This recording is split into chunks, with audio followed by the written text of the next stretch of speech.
سلام، به کانال من خوش اومدین. امروز میخوایم فیلم آرمی آف وان یا همون ارتش تک نفره رو نگاه کنیم. اول فیلم ما یک زن و شوهر رو میبینیم که توسط یک گانگستر کشته میشن. گانگسترها جنازه زن و شوهر رو میندازن داخل یک گودال بزرگ، ولی متوجه نمیشن که اون زن هنوز زنده است. اسم اون زن برنره و یه سرباز نخبه و حسابی آموزش دیده است و شوهرش دیلن هم یه پلیسه. برمیگردیم عقب. برنر و دیلن رو میبینیم که با ماشینشون میرن مسافرت. توی مسیر یه ماشین سعی میکنه مزاحمشون بشه، ولی اونا بهش محل نمیذارن و اونم راهشو میکشه و میره. یکم بعد برنر و دیلن میرن توی یک رستوران تا یه چیزی بخورن. وقتی دیلن میره دستشویی، سر و کله همون مرد مزاحم دوباره پیداش میشه و شروع میکنه به اذیت کردن برنر و این دفعه خیلی نزدیک میشه.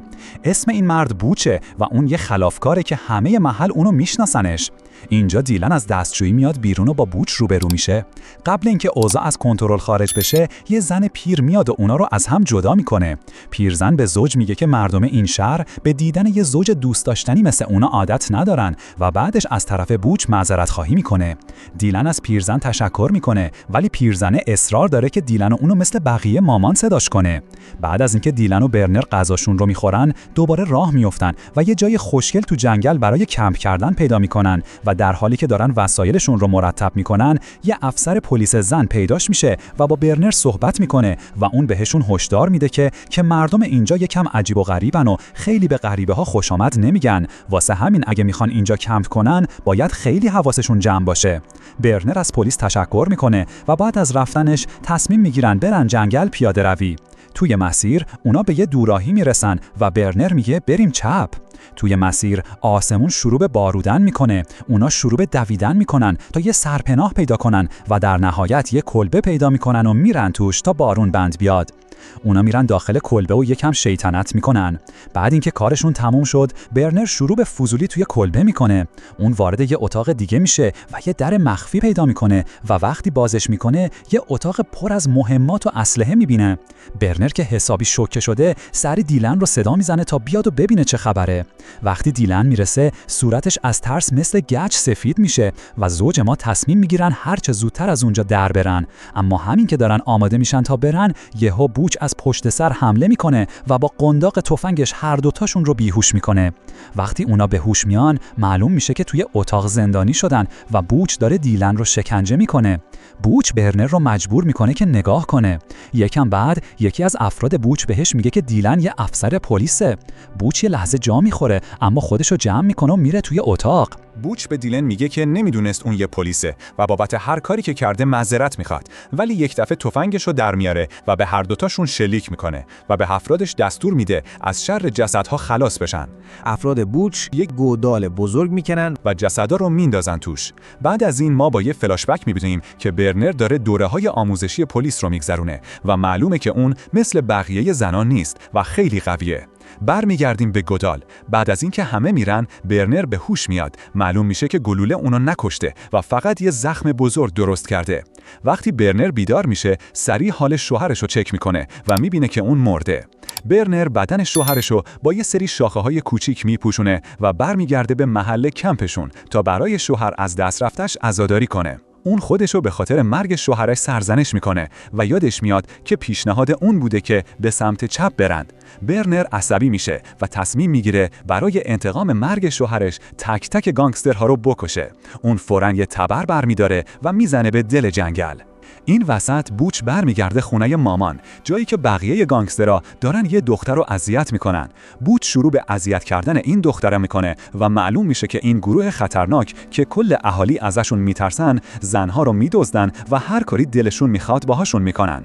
تو همین لحظه مامان میاد جلو و به بوچ میگه که سریع غذاش رو بخوره. از طرف دیگه برنر دست به کار میشه و با چوبی نیزه درست میکنه و باهاش یکی از افراد بوچ رو میکشه. ولی هدف اصلی برنر خود بوچه، پس دوباره میزنه به دل جنگل و چند روزی اونجا مخفی میشه.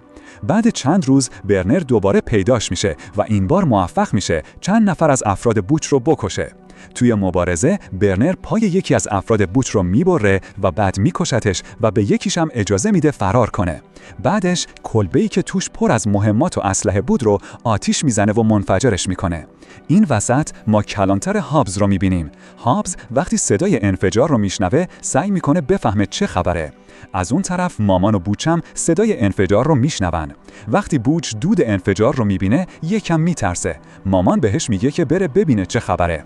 بوچ میره سمت جنگل و اونجا با یکی از افراد زخمیش که برنر بهش حمله کرده روبرو میشه.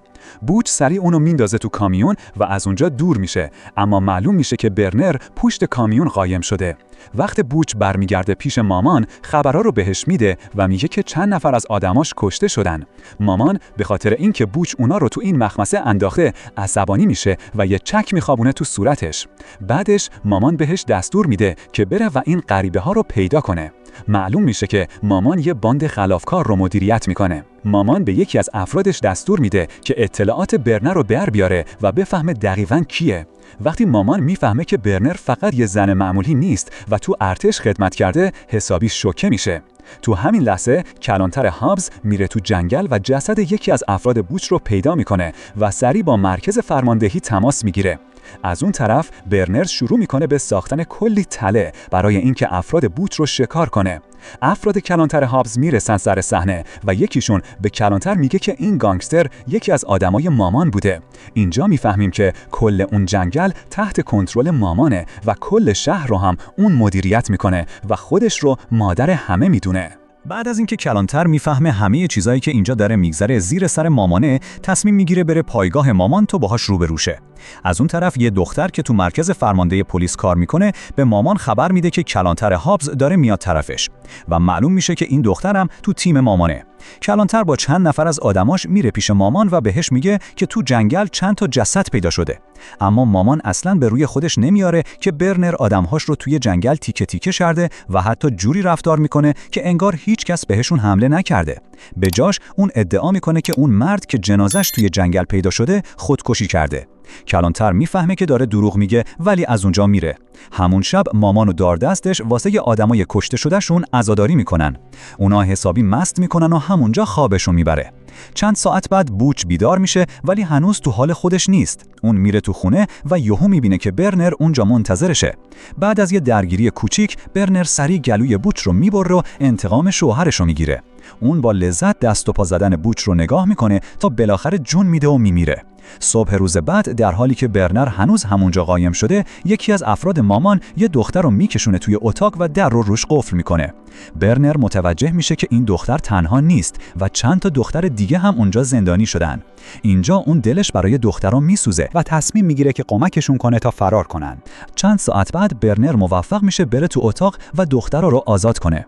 اما اونا انقدر ترسیدن که نمیتونن فرار کنن و آخر سر یکی از دخترها یه جیغ میکشه و یکی از گانگسترها رو خبردار میکنه. اون مرد به سمتشون شلیک میکنه و یکی از دخترها رو میکشه، ولی برنر با نشون دادن مهارت‌های فوق‌العاده‌اش اون مرد رو به یه روش منحصر به فرد میکشه و با یه دختر به اسم امیلی میزنن به دل جنگل. وقتی مامان میفهمه که بوچ مرده و همه دخترها فرار کردن، حسابی شوکه میشه و از کوره در میره. مامان به آدماش دستور میده که سریع برنر و دخترها رو پیدا کنن. مامان دستور میده که همه مردا و سگا رو جمع کنن و کل جنگل رو زیر و رو کنن.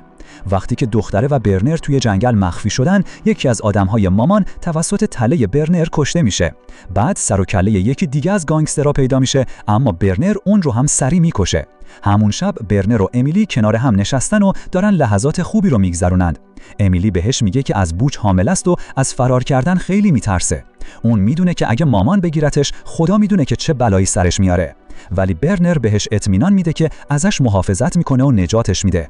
توی همین حال سرباز ویژه مامان یعنی هانک با سگهاش میره تو جنگل تا برنر رو پیدا کنه.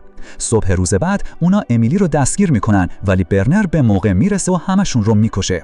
تو این شیر تو شیر کلانتر هابز یهو از ناکجا آباد پیداش میشه و یکی از افراد هانک به پاش شلیک میکنه، اما برنر سریع متوجه میشه و اونو میکشه. بعدش برنر و امیلی به هابز کمک میکنن تا به یه جای امن برن.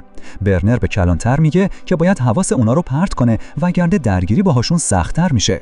آخر سر اونا تصمیم میگیرن که از مخفیگاه برن بیرون.